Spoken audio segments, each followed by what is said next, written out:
Welcome back to Reading Bear.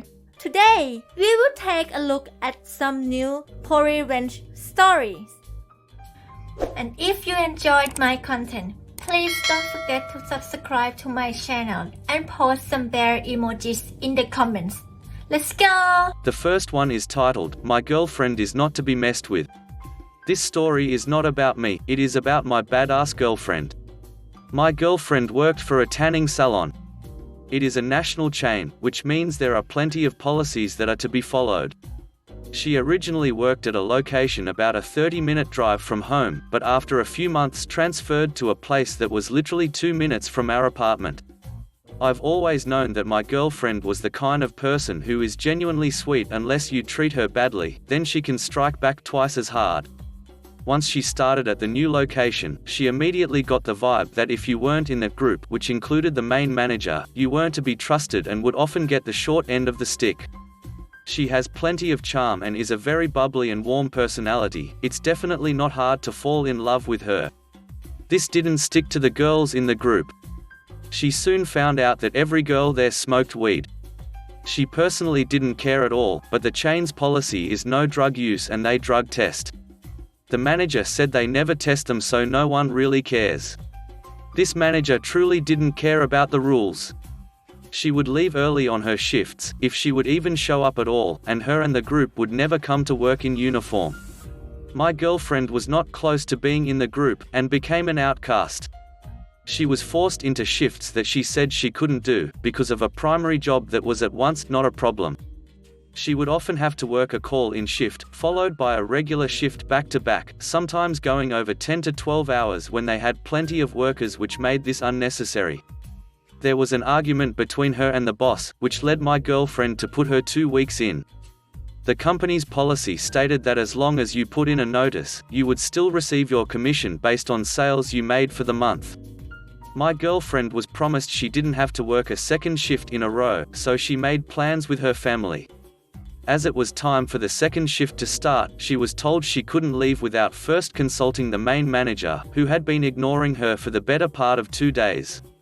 Once she got a hold of her manager, she said they were short on hours because the manager simply did not show up for a few shifts that week, so she had to stay.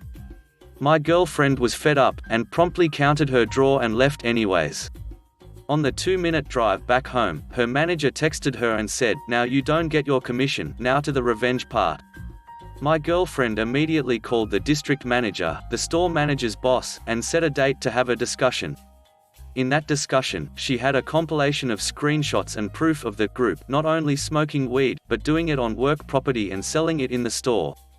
She also showed proof of every rule that the store manager had broken, including having group chats with the group where she called the district manager ignorant. 2 weeks later, my girlfriend was offered her old job and every single person involved in the group were fired from the store. My girlfriend had single-handedly got revenge on every person who treated her poorly while she was there, and ended up with her job back. The last one is titled, Greedy Stepmom Stole My Inheritance and My House, So I Nuked Her Career and Life. By Felicia. My mum died giving birth to me, so I never knew her. She looks pretty in pictures. Dad says she was a good woman, and I believe him. He was a good dad, and raised me by himself with the help of my aunt until I was 11. My aunt has her own kids that are a few years older than me, but we were all friends growing up and still are, which includes my aunt. Like my mum, my aunt is a good woman. My dad worked crazy long hours to provide for me. He owned his own convenience store. He was manager and cashier for most of the day, and had one other employee as his helper. I was just a kid, but would also help at the store after school, sweeping and stocking shelves. For the longest time, my dad's helper was a Chinese guy, but then he had to quit because he had to take care of his ailing parents in China. So my dad replaced him with a white guy, who did okay for a while, but then he graduated college and moved on. Finally my dad hired a Chinese woman to be his helper, and this woman would eventually become his second wife and my stepmom. I will call her Barbara, though of course her name isn't actually Barbara. Barbara was only 15 years older than me, so she was a lot younger than my dad, who was 44, and she was like 26. She also didn't speak Chinese, the same dialect at first, which was inconvenient for our convenience store because we lived in a Chinese part of town where most of the customers were Chinese Mandarin and only once in a while white or black people come in, so her English wasn't such an advantage. Barbara was nice to me at first, so I thought she was a good person. I was not yet 12 when they got married and she moved into our house. From what I know about her, her family is quite wealthy in China, and they paid for a nice wedding and they all came to America for it. My dad was the sort of guy never to let anyone pay his way though, so he kept on working like a maniac every day. Once they got married, Barbara changed, at least toward me. She was no longer big sis like she tried to portray herself when she and my dad were dating, where she treated me as a peer, but now she was super strict and controlling. She no longer let me help out around the shop like before.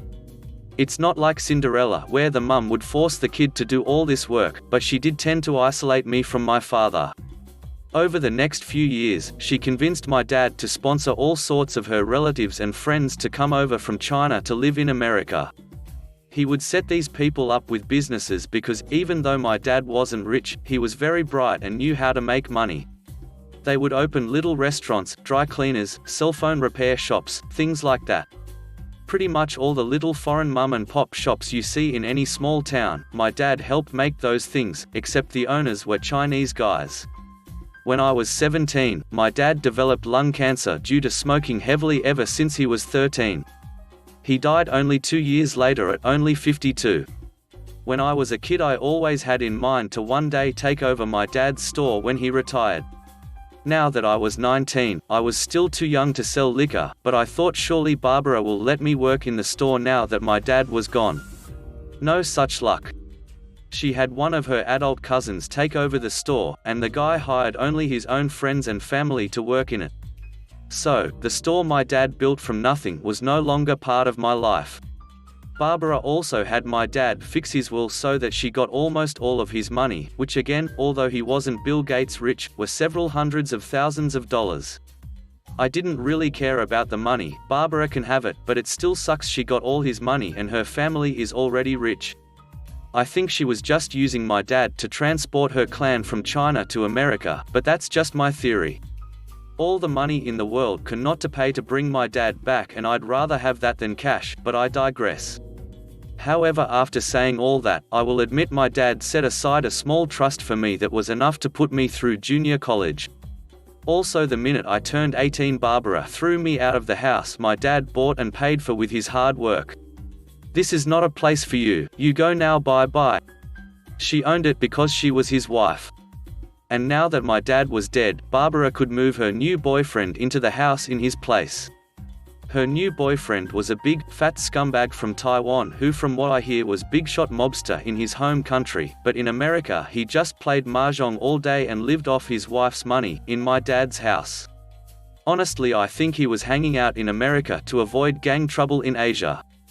Also, I think my stepmom got with him because he has connections in China and Taiwan, and maybe some fraud is going on.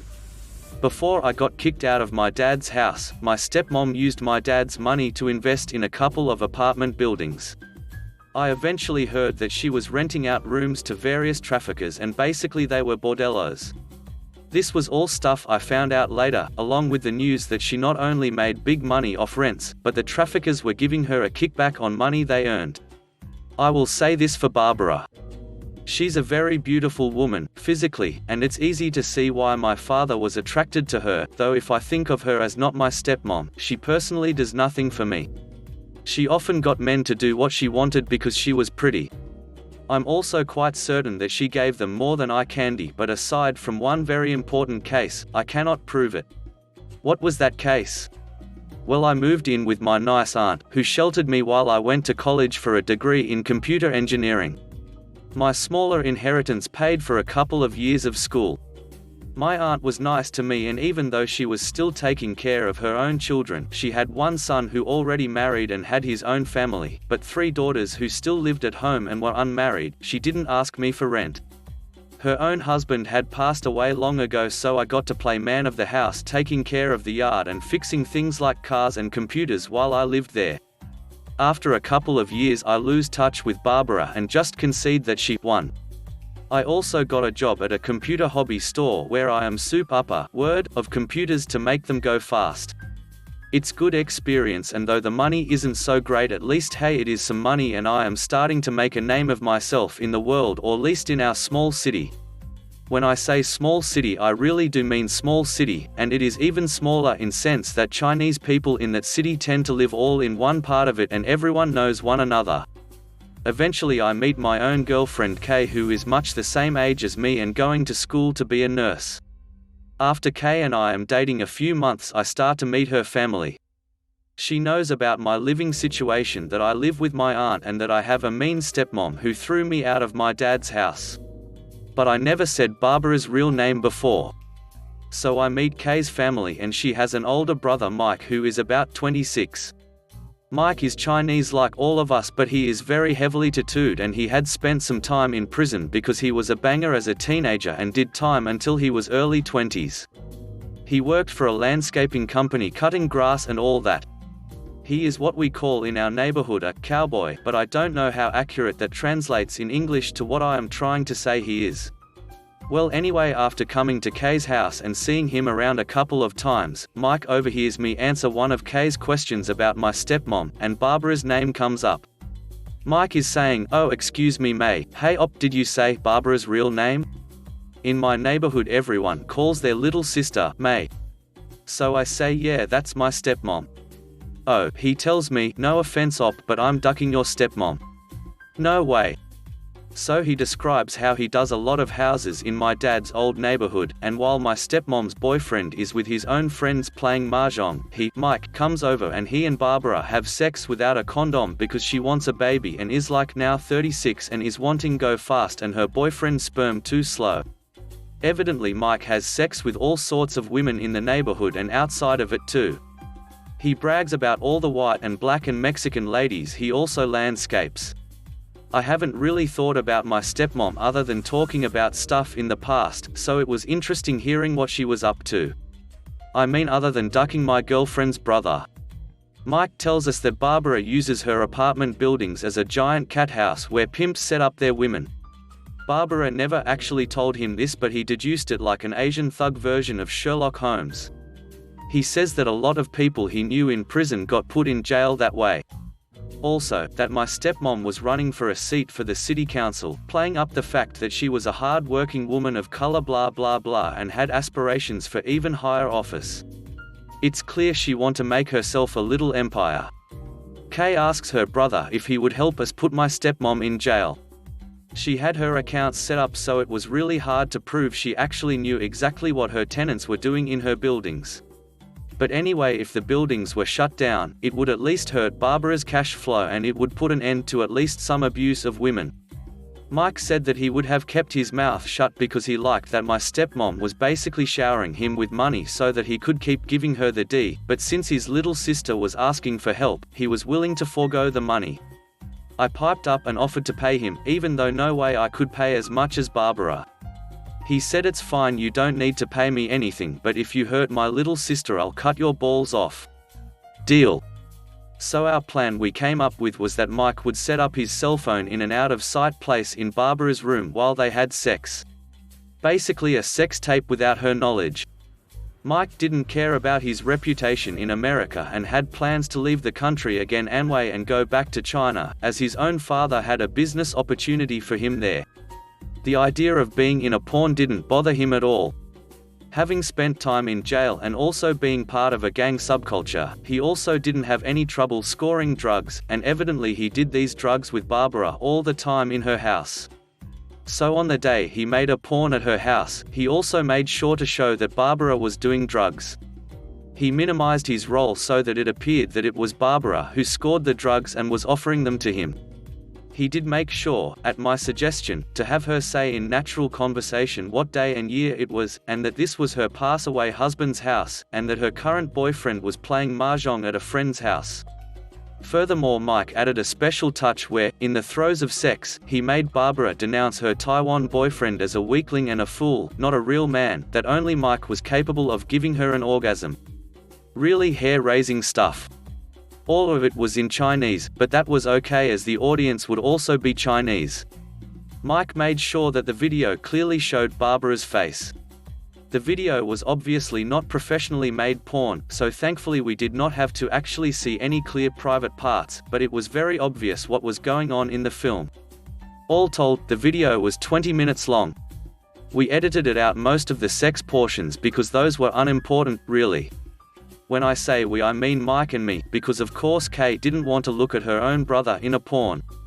I didn't care to see Barbara either, and thankfully I didn't really have to see any clear picture of her naked, though it was obviously her, and she was obviously naked. We shaved the video down to those parts where it was clearly showing Barbara's face, her doing drugs, talking about drugs and offering them to Mike, her mentioning the date and that this was her pass-away husband's house, them in bed for a few seconds obviously doing it, and the funny part where she made fun of her Taiwanese boyfriend. The relevant video clip we made was slightly less than 10 seconds long. A few days later, Mike went to China to meet up with his parents. A week after that. As politics go, candidates often have to make speeches in front of audiences. And Barbara, running for a seat in the city council, was no different.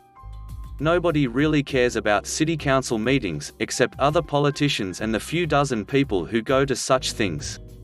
Reading up on her quickly, I learned that Barbara was presenting herself as a woman of high character, a business owner who had set up more than a dozen successful businesses in the area for other immigrants. So basically stealing credit for my father's work. But back to boring political meetings.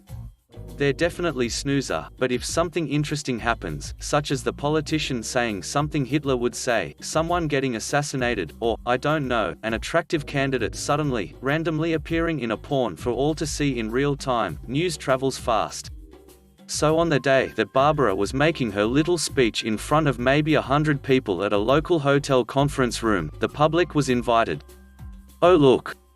Her boyfriend the Mahjong King was there too, and all of Barbara's cousins that my dad had sponsored to America and set up for business were there too. Nobody took notice of the young guy in dark sunglasses and beanie sitting in the front row, holding a backpack. Even more so because the room was darkened except for the stage. Barbara was going to be the fourth speaker out of maybe 6. While the first speaker made his speech, I silently slid a bazooka Bluetooth speaker out of my backpack, and put it near the stage. Such a speaker is about 20 inches tall, 8 diameters, and when set to maximum can be quite loud. I tested it at home to make sure. Yep, it would do. As I predicted, the level of excitement of the first 3 speakers was like as entertaining as listening to Jessica Simpson try to rap. So it was really a trial to wait for Barbara's turn. So she finally gets on stage and talks about being a good family woman and so on. I pull out my smartphone and use its projector app, along with a homemade projector box I built at work so that it could make a nice, big image on the close behind wall. 10 seconds of Barbara telling us where she was, what date it was, how delicious ecstasy is, what a cook her boyfriend is, and oh god, duck me Mikey. Nice and loud. Thanks, bazooka speaker. The audience is so stunned, I have time to loop the video and play it again. Barbara is standing there with her mouth open, eyes wide. Someone in the crowd yells out in Chinese, "Hey, that's Mike." Everyone knows Mike. Especially a lot of the ladies. Just as the crowd is starting to reach a crescendo, I grab my speaker and projector box, stuff them into the backpack, and slip out a side door where Kay is waiting with her car running. Before I made this getaway, I made sure to shout out, "This is not a place for you, Barbara. You go now. Booby." I then went to Kay's house and we were so happy we got engaged. By that weekend I was packed up and moving with Kay to stay with her uncle who lived in a big house near my new school where I am now finishing my degree. Kay is now a full RN. She brings most of the money, but soon I'll play a bigger role, too. From what my aunt tells me, Barbara and her boyfriend broke up, and by broke up I mean she fled the city because he literally wants to kill her. She lost her bid for city council obviously. Thanks to an anonymous tip, her bordello apartments were also shut down. Because of Barbara's shame, lots of her relatives who owned businesses thanks to my dad lost customers, and a few have already gone out of business. The rest are failing fast. My dad's old house fell into foreclosure and now a nice white family lives there. They're the only white people on the block, so Godspeed, round eyes.